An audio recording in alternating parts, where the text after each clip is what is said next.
Hello, you beautiful people. My name is Tom McLaughlin, aka Mr. Mac, and I am a survivor of sexual assault. I was about 15 years old when a religious, Catholic religious brother, not a Lasallian Christian brother, began grooming me. And what that means is he befriended me and developed a relationship with me that made me think that he really cared about me. And when I was 16, he assaulted me. And my healing journey has been going on for many, many years. In fact, it continues to this day. What I'm really wanting to communicate to you, in addition to things you can do to heal, is that healing really is possible. Recovering and thriving and having a rich, full life, I really hope that that's one thing that my presence at LaSalle and in the world can attest to. That we can take these horrible things that happen to us and we can use them like compost in a garden. That we can take that ugliness and create beauty out of it. And that's what I try and do with my life. So healing is possible. It's also a long and very difficult journey. There were times in my life when I wanted to die. It's not so much that I wanted to die as living was so hard and so painful and so difficult. And I wanted that pain to stop. Fortunately, I didn't choose that route, but it was something I seriously considered. Probably one of the key things for me in my recovery has been my spirituality. You see the picture of Jesus behind me. My spirituality has been a big part of becoming a healthier, healed and healing human being. A lot of people, when they are assaulted, especially by a religious person, reject God, reject religion, blame God. I don't know why I didn't do that. Instead, I got curious and I thought, well, there were a lot of things that people told me about what God is and it turned out not to be the case. So what is this thing that many people call God? And so my life's work, my life's purpose, my life's journey has been to explore this. And this relationship with Spirit has been a big part of my healing.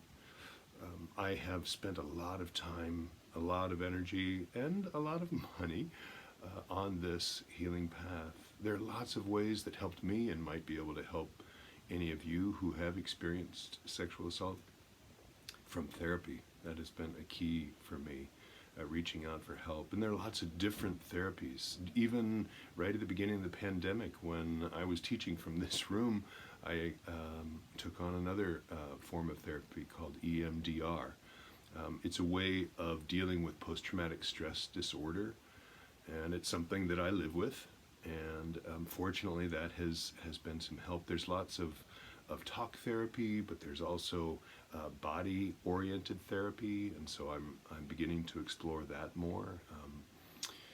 There is, for me, journaling has been huge. I'm a writer, and that's one of the ways that I've processed what I experienced and try to make sense of it and to look at how I'm growing and how I can continue to create beauty in my life. Gracelyn, as you know, is an artist, and art is a way that she uses to heal, and that's some of what I do. This collage behind me and the heart behind me, these are things that I like to do with my hands, but I'm also a writer, and so I process a lot through writing. Talking to friends and loved ones has been a big help. But there are also, books that you can read. And Kayla is going to talk to you, maybe she already has, about this Flowers in the Dark. And there are lots of sources out there. Prayer, meditation, mindfulness, which I bring into my classroom a lot. This is a process that's really helped me to notice what's going on in my heart, my mind, my body, and that kind of paying that kind of attention to myself is a gift of love, as I tell my students. And so this is something that has been really, really helpful for me. You'll find your own path, your own journey, and there are lots of people and lots of resources that can help you and help me to not just survive, but to thrive and to create the kind of life and beauty that we want to. Hopefully most of you will never experience sexual assault. I wish that none of you did.